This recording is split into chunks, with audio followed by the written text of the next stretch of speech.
Today I'm with the Rwandan group. We've been shooting this sort of a combination of different communities, but right now as our second podcast, mini podcast that we are combining together over the course of 1 week. I'm joined by members of the Rwandan community, specifically Rwandan youth leaders and members. And I just wanted to have a quick conversation about the community work, what they're involved in, and also maybe we think and talk a little bit more about what we're looking forward to in the Rwandan community, as in Rwandan Toronto Canadian community. Personally, I'm not so sure the intervention the government has made as to the Rwandan community here in Toronto, but I think I've connected with you and many leaders in the community. I think you've tried to reach out to many opportunities to help Rwandan community here. And first, we're in a WhatsApp group, I could see a lot of information flowing about how the government is trying to help and how the precautions people should take in, like the student loan the government issued up. So I see a lot of information about that because information is so important because that's where you get to know things, do's and don'ts. So in the COVID response, I would say the Rwandan, even if I was not the heart of the response team in the Rwandan community, but I would say like the leaders did their job to inform people. And the one mandate we've been trying to get at is actually to connect and reach out to many Rwandan youth in the area. And like I said, Toronto and the GTA, it's pretty big, it's pretty broad. You have people all over the place, and most of the time you see them being isolated and in their own corner without really, not reaching out to other young people and trying to find out what the other people are doing really. So our main focus was to really connect the young people, starting there first, as connecting to them and understanding what is they're going through, what is they're doing. And then our other focus is usually we try to inform them and support them if needed. But usually connecting and informing each other, understanding what's happening in the area. And as we keep growing, and we obviously as we keep growing, we obviously want to get involved more in the local government in the area and trying to see what's going on, how can we get involved, and we can make the GTA our home as well. I'm in support of what have been said. I think that's really important, and also the fact that we are in comfort zones. Yes, the funds are out there, but we feel like we're comfortable. If I can afford food, if I can afford rent, what do I need funds for? So not only is it the job for the leaders to inspire or motivate their community members to pursue that. There is this saying, it says, if you're not at the table, you are on the table. So we either gotta choose where we want to be in this situation. Whether if it's our young people who move to these countries, there is jobs, there is that, but we also have that back mindset of, I will go home, what do I need to put foundation here for? But you don't realize we're creating future, like generational wealth. We have to create value for the people to notice what we have within us. If it's being a CEO of an organization, then you need to realize that if another organization can hire me, what do I have to offer that they need from me? Can I use that towards building my own community? So it's up to us to sit within and come back and settle to the roots, like how Enoch has been saying, and excel that. What as Rwandan youth, what do we have to give?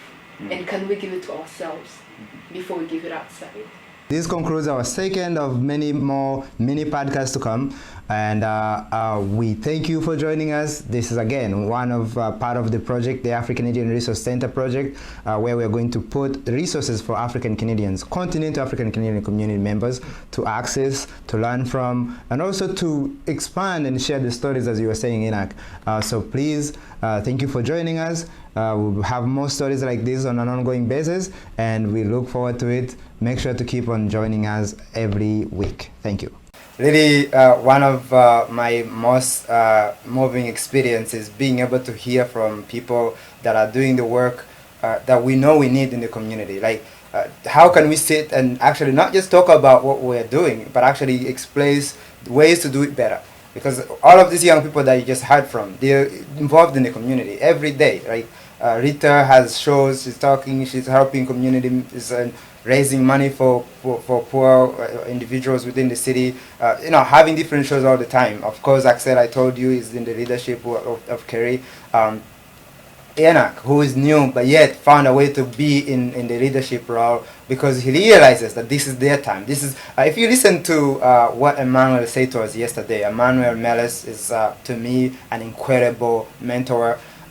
Said the future, what we are trying to do, especially here within the AfriCanadian communities, belongs to young people, and not like how we usually say it. He's really saying that the mindset that it requires to actually change to be a better and more moving community comes from how the young people are thinking and approaching problems today. Not so much dwelling on, what went wrong, but just recognize, okay, something's wrong. What do we do?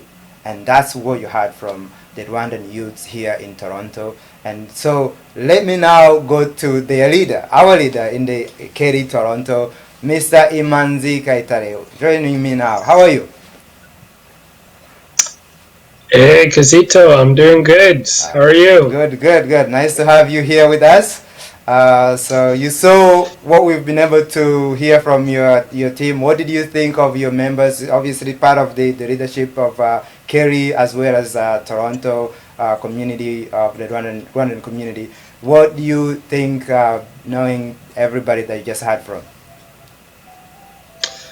No, I think what they talked about was great. It was inspiring just to see how there was three of them there representing three different experiences in how they got involved within the community, how they got involved within Kerry. And so Kerry has been around for a couple of years, and it's great to see that there's a new generation of young people who are also catching the vision of community development, servant leadership, because I think many of us are drawn to this because of our love for our community, our country, our people, and there's that inherent ability to want to connect and connect deeper. And so I think what they were speaking about resonates a lot with a lot of young people, and definitely there is still a journey in which we want to engage more young people on this journey. So it was definitely great to hear. Amazing. Manzi, I'm going to ask you one last question, and it goes into obviously the future of the community and what Kerry has in store for the community. What is your plan? What is the plan for Kerry, especially on recovery from the COVID that we're going through right now? What is Kerry doing to respond within the community, but also what is that plan for you as an organization to actually have these structures that we're talking about? Mm-hmm. So Kerry has sort of been operating at a very grassroots level for the last 7 years, and so now we have reached a point in terms of building that capacity where we are being intentional in how we want to strategically plan for these upcoming years. And so part of that entails actually being active and engaged in pursuing funding that is available, and funding that could be supporting different initiatives, whether that's being mentorship, cultural and engagement within the community. Right now there is the focus, of course, with COVID, and so we are definitely not in the stage of recovery yet with COVID, and it looks like the numbers are still increasing. So the need for us to respond to this crisis is still ongoing, and so we've been fortunate that we have been a part of some applications that have been successful in funding and in response to COVID, and so that's something over the next few months that we're going to be rolling out.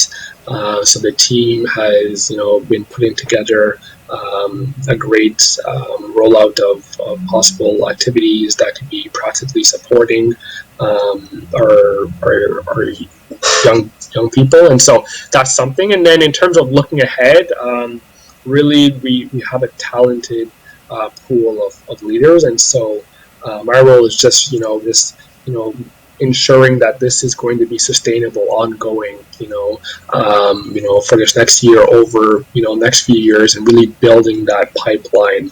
And so I'm incredibly excited to see just the people that have stepped up to this and that are going to be leading the charge in that.